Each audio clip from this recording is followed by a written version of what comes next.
Պատերազմի 5-րդ օրը Իսրայելը հայտարարել է, որ հարվածների մեծ ալիք է սկսել Թեհրանում, թիրախավորելով կառավարական ենթակառուցվածքները։ Իսրայելական կործանիչները Թեհրանի երկնքում իրանական ինքնաթիռ են խոցել։ Իրանի հյուսիս-արևմտյան Ղազվին նահանգում իսրայելական զինուժը հարվածել է արտադրամասի, կան վիրավորներ։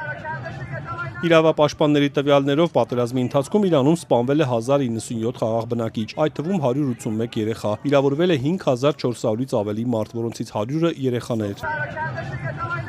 ԱՄՆ-ն իր հերթին հայտարարել է, որ Իրանի հակաօդային պաշտպանությունը լրջորեն վնասվել է, ռազմաօդային ուժերը կարևոր ջրուղիներում գործող նավեր չունեն, խորտակվել է 17 նավ, հարձակման է ենթարկվել ավելի քան 2000 թիրախ։ Ատոմային էներգիայի միջազգային գործակալության փոխանցմամբ միջուկային նյութ պարունակող իրանական օբյեկտները չեն վնասվել, ռադիոլոգիական վտանգ չկա։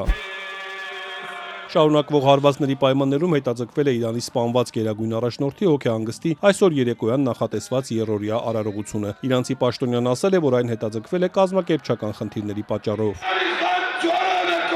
Իրանական աղբյուրներում Ալի Խամենեիին փոխարինողի մի քանի հնարավոր թեկնածուների անուններ են քննարկվում, այդ թվում որդու Մոջթաբա Խամենեիի անունը։ Սակայն Իսրայելի պաշտպանության նախարարը հայտարարել է, ով էլ փոխարինի Խամենեիին եւ շարունակի նույն քաղաքականությունը, անվիճելի թիրախ կդառնա։ Կարևոր չէ ով է կամ որտեղ է թաքնվում, սոցցանցում գրել է Իսրայել կացը։ Իսրայելի բանակը հարվածել է նաև Իրանի աջակցությունը վայելող եւ արևմուտքի կողմից ահաբեկչական ճանաչված Հեզբոլլայի ենթակառուցվածքներին Լիբանանում, այդ թվում մայրաքաղաքում։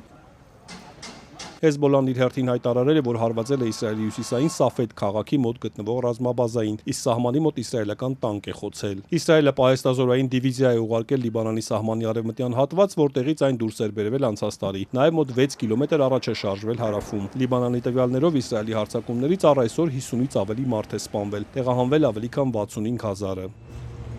Իրանը հայտարարել է, որ Մերձավոր Արևելքում հարվածել է ամերիկյան զորքերի տեղակայման մի քանի օբյեկտի, այդ թվում Իրաքում, Քուվեյթում։ Թեհրանը նշել է, որ այս հարձակումները պատերազմի ընթացքում իրենց մեջբերում են առաջին հզոր քայլերից են։ ԱՄՆ-ն չի մեկնաբանել այս լուրը։ Ենթադրաբար իրանական անօդաչուի հարվածից տուժել է Դուբայում ԱՄՆ հյուպատոսության շենքը։ Քուվեյթի բանակը հայտարարել է, որ անօդաչուների եւ հրթիռների հարձակման տակ է։ Մեկ երեխա է սպանվել անօդաչուի ընկնող բեկորներից։ Կատարը, Միացյալ Էմիրությունը, Սաուդյան Արաբիան հայտարարել են, որ բազմաթիվ հրթիռներ ու անօդաչուներ են խոցել։ Կատարում ԱՄՆ դեսպանատունն իր քաղաքացիներին կոչ է արել հենց հիմա լքել երկիրը։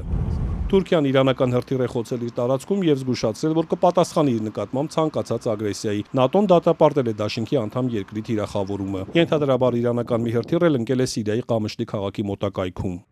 Ըստ Ռոյտերզի անօդաչուն կրկին հարվածել է Սաուդյան Արաբիայի Ռաս Տանուրայի նավթավերամշակման գործարանին։ Այն Սաուդի Արամկոյի ամենամեծ գործարանն է, որի աշխատանքը 2 օր առաջ էր դադարեցվել իրանական հարձակումից հետո։ Իրաքում իրանամետ խմբերից մեկը պնդել է Հորդանանում ամերիկյան կարևոր թիրախի է հարվածել։ Իսլամական հեղափոխության պահապանների կորպուսը հայտարարել է, թե փակում է Հորմուզի նեղուցը, որտեղ այսօր նավթատար տանկեր է խոցվել։ ԱՄՆ նախագահն ավելի վաղ հայտարարել էր, թե պատրաստ է նավատորմ ուղարկել նեղուց տանկերներին ուղեկցելու համար։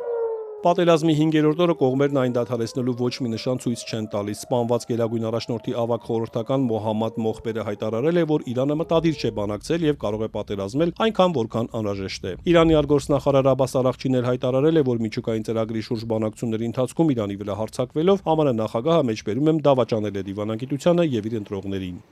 ԱՄՆ-ն հաղթում է Իրանին, հայտարարել է ԱՄՆ պաշտպանության նախարարը, հայտնելով, որ ամերիկյան հավելյալ ուժեր են տեղակայվում Մերձավոր Արևելքում։ Ըստ Փիթ Հեքսեթի, ԱՄՆ-ն Իսրայելի հետ միասին շուտով լիակատար հսկողություն կհաստատեն Իրանի երկնքում։ Ամերիկացի պաշտոնյան ասել է, որ ԱՄՆ-ն դեռ նոր է սկսում օգտագործել իր մեծ ճշգրտության ռումբերի անսահմանափակ պաշարները։